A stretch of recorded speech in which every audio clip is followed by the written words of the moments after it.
ఈరోజు పోయే పార్లమెంట్ సంగ్రామంలో ఎన్నికల బరిలో ఎవరు ఉండాలి, ఎవరు ఉండకూడదు, ధర్మానికి అధర్మానికి జరిగే ఈ పోరాటంలో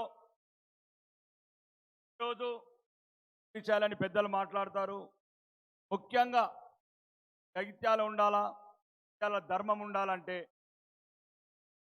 దేశం ఉండాలా, దేశం ఉండాలంటే మోడీ గారు ఉంటేనే ఈ ధర్మం నిలబడుతుంది, ఈ దేశం బలిష్టంగా భద్రతగా ఉంటుంది. ఈరోజు ఒక సమావేశంలో అన్నారు పెద్దలు, రాముడు ఎవడబ్బ సొత్తు. రైట్, ఈ వేదికగా చెప్తున్నాం, శ్రీరాముడు అందరి అబ్బ సొత్తు అని మేమే చెప్తున్నాం అని చెప్పాము. కాబట్టే 22 ప్రతిపక్ష పార్టీలకు ఆహ్వాన పత్రాలు పంపాము. శ్రీరాముడి పునఃప్రతిష్ఠ రోజు, బాలరాముడి పునఃప్రతిష్ఠ రోజు దేశురాలైనా స్వదేశ్ కోడలు గారైనా శ్రీమతి సోనియా గాంధీ గారికి కూడా రాముడు మనవాడు, అయోధ్య మనదని ఆహ్వాన పత్రం ఇచ్చాము. ఆమె కుమారుడు రాహుల్ గాంధీ గారు కూడా అయోధ్య రామ మందిర పునఃరమ్మని చెప్పాము. రాముడు మన అందరి సొత్తు అని చెప్పాము. రాముడు మన పూర్వీకుల ఆరాధ్య దైవం అని చెప్పాము. అయినా ఒక్కడి కూడా దయ రాలేదు 22 ప్రతిపక్ష పార్టీలకు. దయచేసి మీ అందరికీ చెప్తున్నాను, ఈరోజు ఈ భారతదేశంలో మనం గౌరవంగా తలెత్తుకొని తిరగాలంటే ఈరోజు సిఏ లాంటి యాక్ట్ మీద నిన్నగాక మొన్న హైదరాబాద్ పార్లమెంట్ సభ్యులు గారు నిన్న కూడా కేసేశాడు. 191 మంది కేసులు వేశారు. మన దేశంలో మనం బతకకూడదు, మన దేశంలో మనం గౌరవంగా ఉండకూడదు. ఎక్కడో మిగిలిపోయిన 10 మందిని ఆఫ్ఘనిస్తాన్ కావచ్చు, పాకిస్తాన్ కావచ్చు, ఎక్కడ లేక దిక్కు లేక ఎక్కడికోవాలో తెలియకుంటే హిందూ సోదరులని మిగతా క్రిస్టియన్ సిక్కులు జైన్లందరినీ తెచ్చుకుంటే ఆ కొన్ని 4000 మందికి కూడా కడుపొబ్బని సమాజంలో ఇలాంటి కుహాన లౌకికవాదులు ఉన్నప్పుడు భవిష్యత్తు ఏందో నిన్నగాక మొన్న చెప్పాము. కావాలంటే రజాకర్ సినిమా చూడండి అందరూ, భవిష్యత్తు మీ. కాబట్టి ఎవడికో ఓటేసి మన ధర్మం కాపాడండి, మా గుళ్ళు కాపాడండి, మా భార్య బిడ్డల గౌరవాలు కాపాడండి, మా బిడ్డల భవిష్యత్తు కాపాడండి అంటే అది పని కాదు.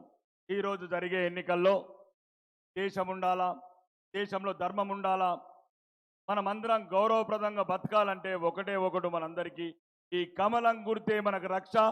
దయచేసి ఈ జరిగే ఎన్నికల సంగ్రామంలో ఏది మరిచినా ఏది మరకున్నా మీ పవిత్రమైన, మీ ఆరాధ్య దైవమైన, ఇష్టదైవమైన దేవుళ్ళ ఎట్లయితే పవిత్రంగా ప్రేమిస్తారో మే 13 నాడు ఆ పవిత్రమైన రోజు ప్రజాస్వామ్యం పరడిల్లాలంటే ఈ దేశంలో మూడోసారి భారతీయులు తలెత్తుకొని తిరగాల, హిందువులు ఈ దేశంలో గౌరవంగా బతకాలంటే నరేంద్ర మోడీ గారు విశ్వనాయకుడు, అవతార పురుషుడు, కారణ జన్ముడు, మన రక్షకుడు మళ్ళీ మూడోసారి ప్రధానమంత్రి కావాలంటే ఆ రోజు మీ పవిత్రమైన హృదయంతో మే 13 నాడు ఉదయం ఒక్కటి ఈవీఎం మిషన్ మీద కనబడాల్సింది కమలం ఒక్కటే. ఆ కమలం గుర్తుకు ఓటేసి దేశాన్ని, ధర్మాన్ని, భారతీయ జనతా పార్టీకి మనం సహకరించాల్సిన అవసరం. బోలో భారత్ మాతాకి. ఇప్పుడు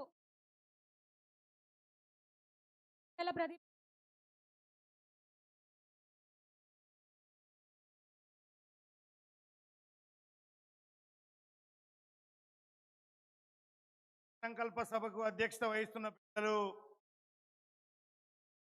రాష్ట్ర అధ్యక్షులు మంత్రివర్యులు కిషన్ రెడ్డి గారు, పైనున్న కరీంనగర్ పార్లమెంటు సభ్యులు, Bharatiya Janata party all India general secretary మిత్రులు బండి సంజయ్ కుమార్ గారు, అదేవిధంగా అఖిల భారత ఓబీసీ మోర్చా అధ్యక్షులు, పార్లమెంటరీ బోర్డు సభ్యులు పెద్దలు డాక్టర్ లక్ష్మణ్ గారు, అదేవిధంగా కరీంనగర్ నిజామాబాద్ పార్లమెంటు సభ్యులు, మన అందరికీ